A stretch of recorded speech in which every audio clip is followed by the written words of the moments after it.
السلام علیکم ورحمۃ اللہ وبرکاتہ۔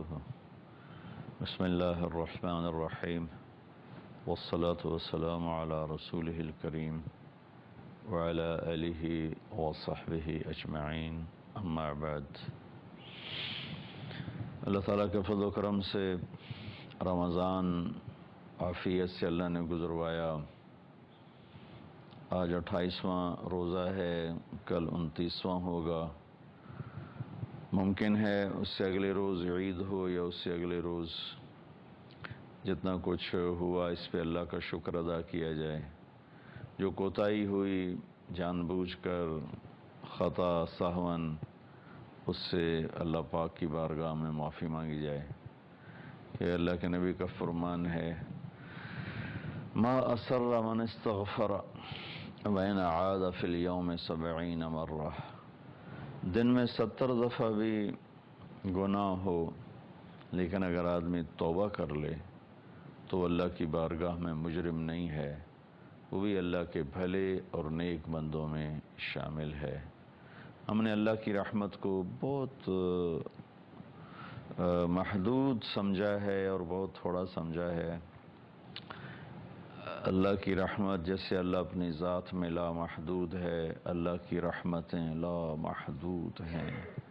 خود اللہ تعالیٰ نے عرش کے اوپر تو کوئی مخلوق نہیں ہے، عرش کے اوپر اللہ تعالیٰ نے ایک بہت بڑی تختی لگوائی ہے جس کے اوپر لکھوایا ہوا ہے، ان رحمتی سبقت غضبی، میری رحمت میرے غصے سے آگے ہے۔ سبحان اللہ۔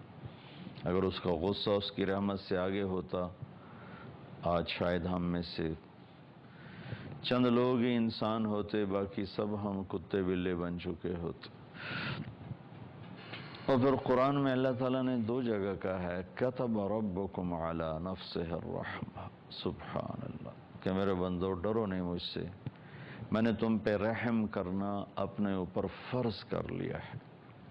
اللہ نہ کرے، اللہ نہ کرے اگر یہ آج یوں ہوتی، کتب ربکم علی نفسہ الغضب، کہ تمہارے رب نے تم پہ غصہ کرنا فرض کر لیا ہے، تو یہ تو دھرتی میں شاید جانور بھی زندہ نہ بچتے، پانی کی بوند نہ ہوتی۔ اس مالک نے کرم فرمایا، اس وقت 7 ارب انسان ہیں اور سارے کے سارے انتہا درجے کی نافرمانیوں پر ڈٹے ہوئے ہیں، اللہ کا مذاق اڑاتے ہیں، اللہ کے دین کا مذاق اڑاتے ہیں، قرآن کا مذاق اڑاتے ہیں، شریعت کا مذاق اڑاتے ہیں، پردے کا مذاق اڑاتے ہیں، داڑھی کا مذاق اڑاتے ہیں، سنت کا مذاق اڑاتے ہیں، اپنے نبی کی زندگی کو بے حیثیت قرار دیتے ہیں، اور آوارگی، فحاشی، بے پردگی، گناہوں کی سیاہی وہ میک اپ بن چکی ہے، دلوں کا پتھر ہونا وہ تہذیب بن چکا ہے، اخلاق حیا کا اٹھ جانا یہ آج کا دستور بن چکا ہے۔ قربان جاؤں اس اللہ پہ جو اپنی رحمت کو غصے سے آگے رکھے ہوئے ہے۔ اگر اس کا غصہ اس کی رحمت سے آگے ہوتا تو شاید ساؤتھ امریکہ سے ساؤتھ افریقہ تک اور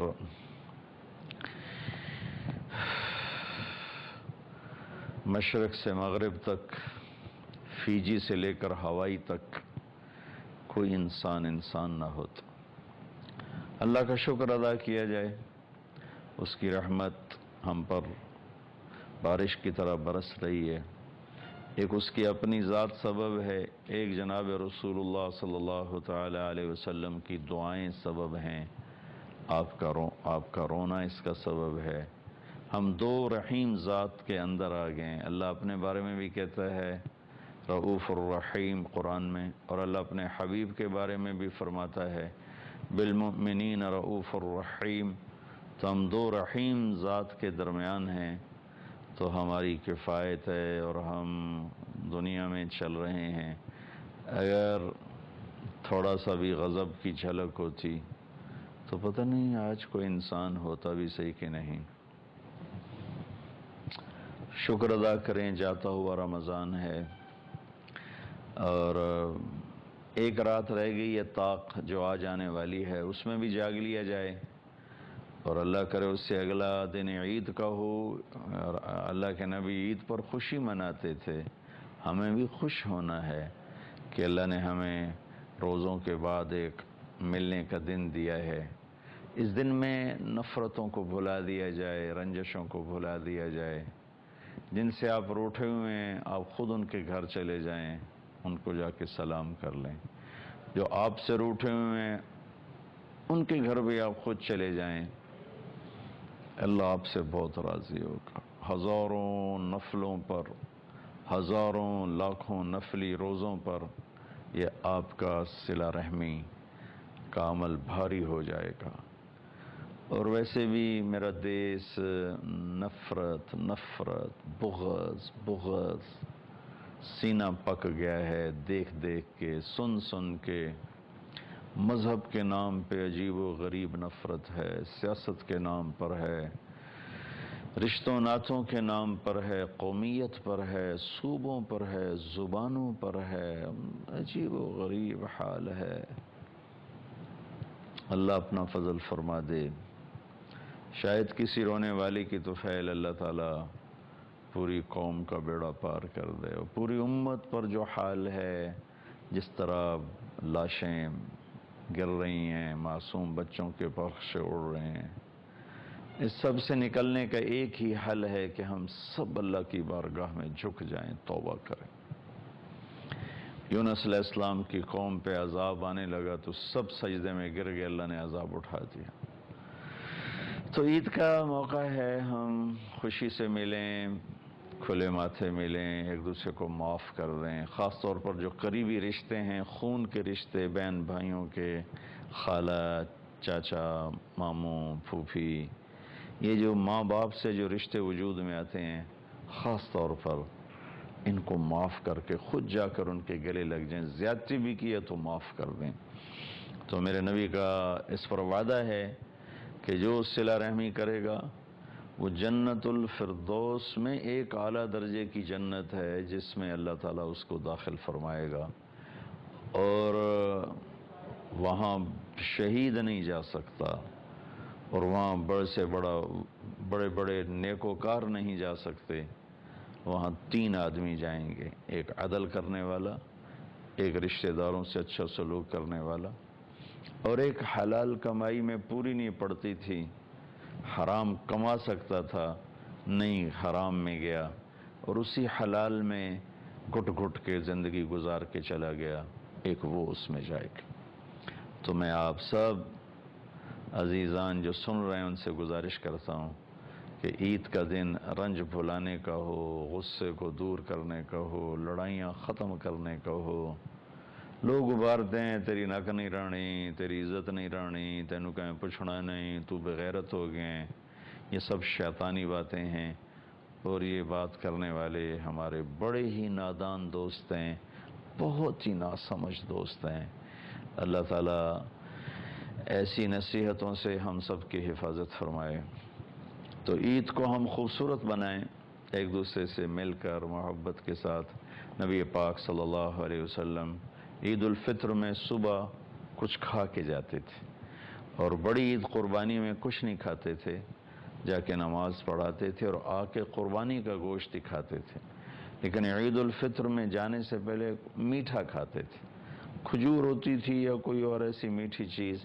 عام یہی پڑھنے میں آیا کہ آپ کچھ کھا کر، میٹھا کھا کے آپ تشریف لے جاتے تھے اور جا کر عید کی نماز پڑھاتے تھے، پھر واپس آتے تھے۔ تو عیدگاہ تھی مدینہ منورہ میں جہاں سارے اکٹھے ہوتے تھے، وہاں عید کی نماز ادا فرمایا کرتے تھے، پھر سب ملتے تھے، پیار محبت، ہنسی مذاق سب کچھ ہوتا تھا۔ تو اس کو بھی ہم خوشی کا دن بنائیں اور توبہ کا دن بنائیں۔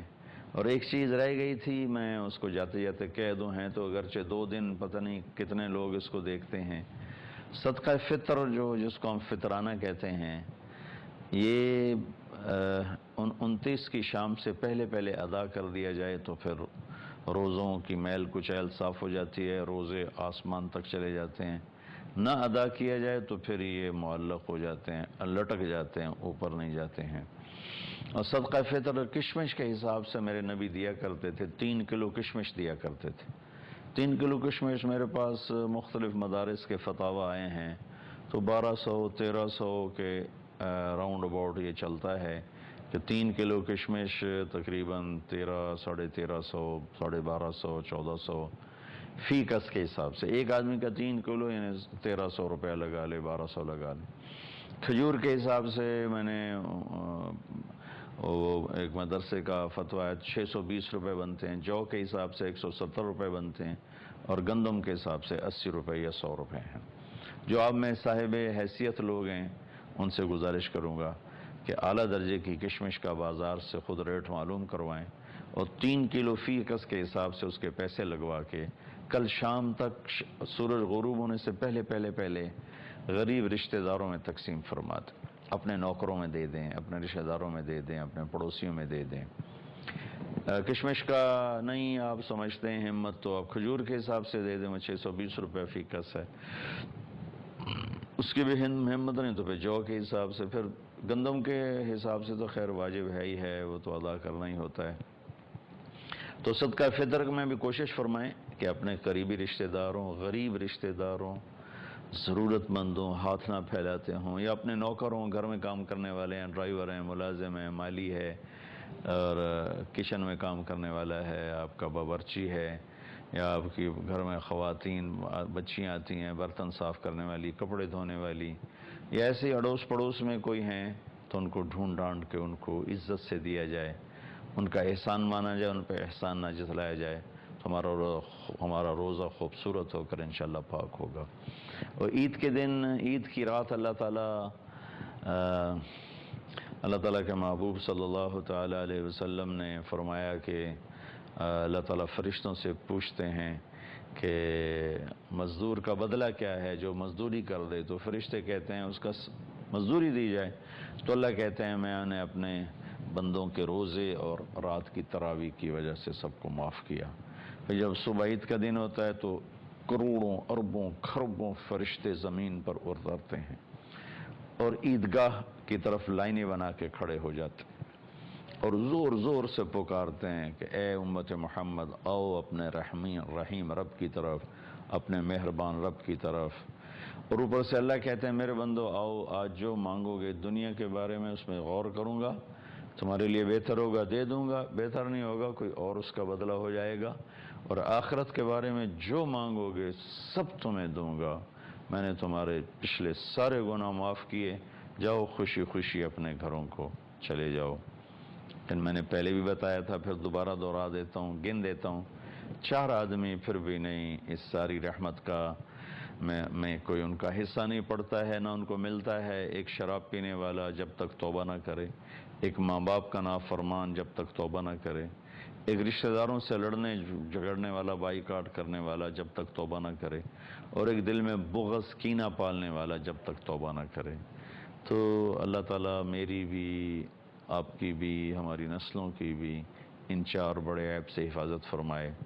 رمضان میں ماشاءاللہ آپ نمازیں پڑھتے رہے، ذکر کرتے رہے، قرآن پڑھتے رہے، باقاعدگی سے آتے رہے۔ بہت سے اب ہوں گے میرے بھائی بہن، بچے بچیاں جو ہی عید کا چاند نظر آئے گا تو نماز بھی چلی جائے گی، دوپٹہ بھی چلا جائے گا، اور قرآن بھی چلا جائے گا، ذکر بھی چلا جائے گا۔ ایسی بات نہیں ہے میرے عزیزو، اللہ نے نماز موت تک فرض کی ہے، اور ذکر تلاوت موت تک اللہ نے ہمارے ذمہ لگایا ہے۔ بہت سے لوگ رمضان میں رشوت نہیں لیتے کہ جی رمضان آئے گا رشوت نہیں لینی، گویا رمضان میں شریعت اور ہے اور رمضان کے بعد اور ہے۔ رشوت ہر حال میں حرام ہے، کئی جھوٹ چھوڑ دیتے ہیں، کئی ملاوٹ چھوڑ دیتے ہیں، لیکن کئی دبا کے رکھتے ہیں، وہ بالکل ہی مر چکے ہیں اندر سے۔ تو میری گزارش ہے کہ جس طرح نماز پڑھ رہے تھے ایسے پڑھتے رہیں، جس طرح قرآن پڑھتے تھے پڑھتے رہیں، جیسے سروں پہ دوپٹے تھے باقی رہیں، جیسے جھوٹ سے بچے، رشوت سے بچتے رہیں، تو کل اللہ کی بارگاہ میں بہت سرخرو ہو کر پہنچیں گے۔